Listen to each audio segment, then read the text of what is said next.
Alright everybody, welcome back to the channel. Today's video is going to be a little bit different. It's not going to be one of my usual videos full of my whimsical and goofy shenanigans. However, this time, actually, it's going to be talking about the Xbox podcast that happened a couple days ago, about a day and a half, where they were talking about like all that stuff that's been happening over the last week and a half or 2 weeks, I think, where people were starting to assume some things, I guess, like that they were gonna stop exclusivity or stop selling consoles or something. So Phil Spencer and Matt Booty and the president of Xbox were on this panel with a woman. I can't remember her name. I had it and then I forgot it and I didn't write it down, but she was going through, I'm assuming they've already prepared for this and rehearsed this and stuff, but basically this is what they were calling it, the Xbox podcast, and this is what happened. They pointed out a whole bunch of things, but I only took 3 points from that video that I honestly think are worth talking about. Specifically exclusivity, how they were talking about how is multi-platform availability good for business, and then basically like their summary of the whole thing. But basically Xbox started loud and determined to set things right on the topic of exclusivity. At the start of the video with a 4-minute and 37-second chapter or whatever, they wanted to get the big one out of the way right off the bat, and rightfully so, considering everybody's meltdown over the last week between the fanboys waging their war and the PlayStation has won wagon. To make it as straightforward as possible, Phil Spencer said himself, we hear from the community, and that's an important input for us, so we made the decision that we're going to take 4 games to the other consoles. Just 4 games, not a change to our kind of fundamental exclusive strategy. He was also going on to state, saying, we're making these decisions for some specific reasons. We make every decision really with the long-term health of Xbox in mind. And long-term health of Xbox, long-term health of Xbox means a growing platform, our games performing, building the best platform for creators, reaching as many players as we can. So basically kind of saying a lot of what he's about to talk about is just same old business jargon. So you can relax, because Ralph by Saint Tier is going to tell you exactly what it means. It means that Phil's basically saying the same shit he's always been saying this entire time. So no one needs to freak out over Xbox not having the game. So what's the point in buying their console if I can just play their games on PlayStation? They're not abandoning the idea. Excuse me. Damn. I need water. They're not abandoning the idea of console exclusives. They're just putting 4 games on PlayStation, and those 4 games are from possibly 4 different developers, and they're all going to have their own special announcement about it. So Phil didn't want to say anything about it to avoid stepping on their toes. They still will have exclusives, but they are looking at the Xbox brand to play on as an ecosystem. So whether you're on mobile, console, or PC using the Game Pass, their whole deal now is they realize that consoles aren't what's pushing their sales anymore.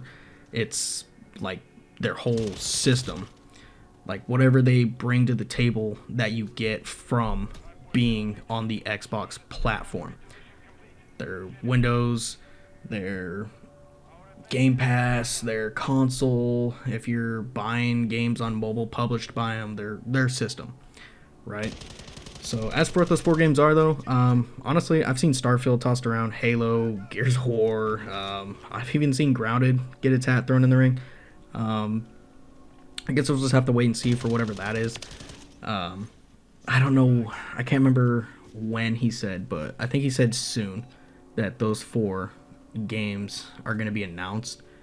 They'll have their own little special trailer, and they'll be doing their own little thing, talking about it, releasing their trailers, explaining this is coming to PlayStation, blah blah blah, or whatever. But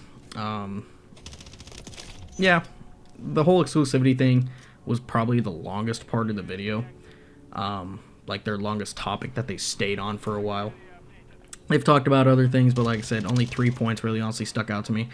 One of them I didn't even actually name, but I forgot. So technically, yeah, March 28th this year, Diablo 4 is actually going to be coming to Game Pass. I got a video of Call of Duty up right now, Modern Warfare 3, but it's not one of those games. They did not say anything about that. So whatever's going to happen with those is going to happen way down the line. I don't think it'll be too long because we already know that they're talking about next year, like maybe second quarter or something like that. But their second point that I want to touch on is how multi-platform availability is good for business.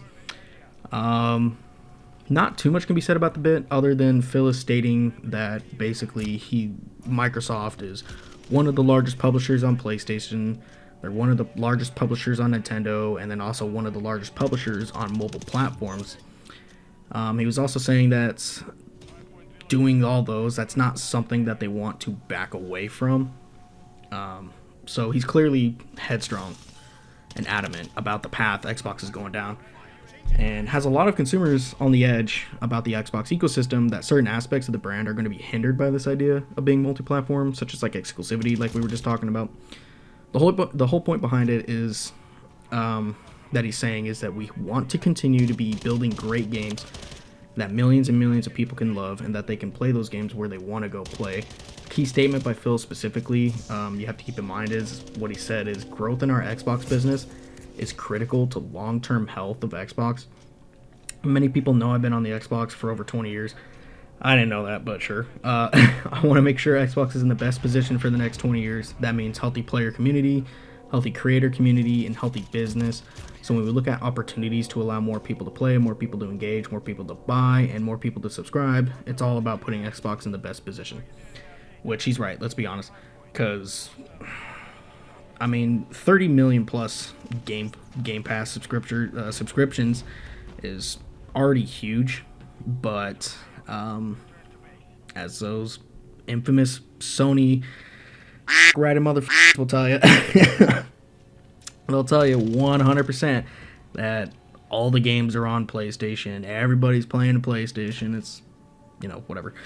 But what he's basically trying to say is that he knows that the consoles are not selling the way that they used to, because, everybody back in the day had their choice, their mind made up what console they were going to be on, and that, seems like every year somebody, or not every year, every time a new generation came out, somebody in the friend group was like, nah, dude, we got to get a PlayStation this year. No, we're going to stay on Xbox, or no, we're staying on PlayStation, let's go to Xbox, or whatever.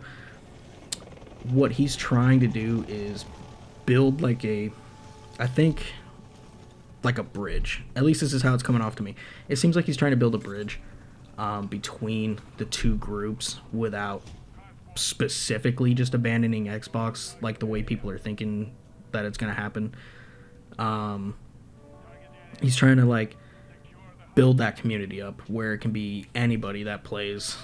So it's not specifically just the console and then you got people who are on PC. You can be on the console, but your whole system is now spread over mobile, console, and PC. It sounds like a good idea. I mean, it kind of already is working now. They've already been doing it for a minute now.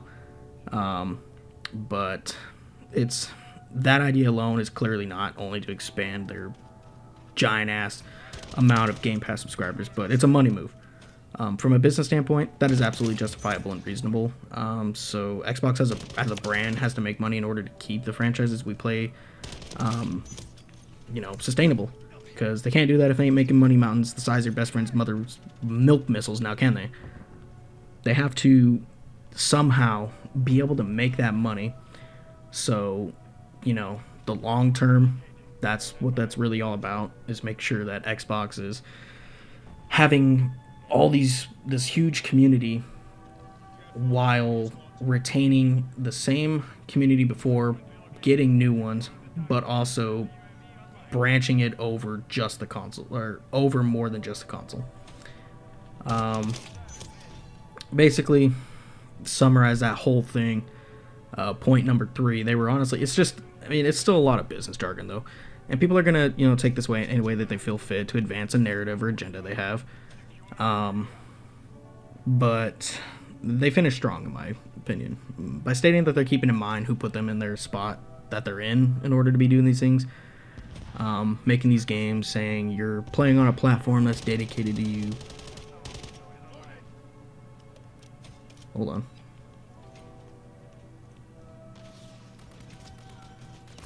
Uh-oh, I heard a loud noise. Sony fanboys are here to kill me. Anyway, players' first features: cross-play, cross-save, cross-progression, backwards compatibility, being able to play your games in your library anywhere you want because of the investments that we make in cloud gaming, and so you're playing somewhere when you're investing. Basically reaching out that olive branch, like, yeah, here, we know that we kind of suck with the console stuff right now. We don't really have the exclusives, but this is how we're trying to retain the community. This is how we're trying to bring in more people. And then, like, the exclusives are still in there. So everything that you've been seeing that they've been doing since they bought Bethesda for, what, like 7.9 billion or something like that, or 6.9, to the Activision merger. They're getting ready to make some power moves. So at least that's what it feels like. So your investment is a driving force for them, or so they say.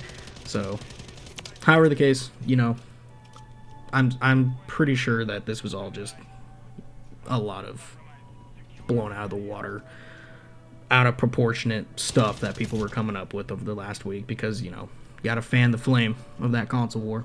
If not, it's not gonna drive that wedge between the fans like it used to. But yeah, just tell me what you guys think. Is it just a bunch of business jargon?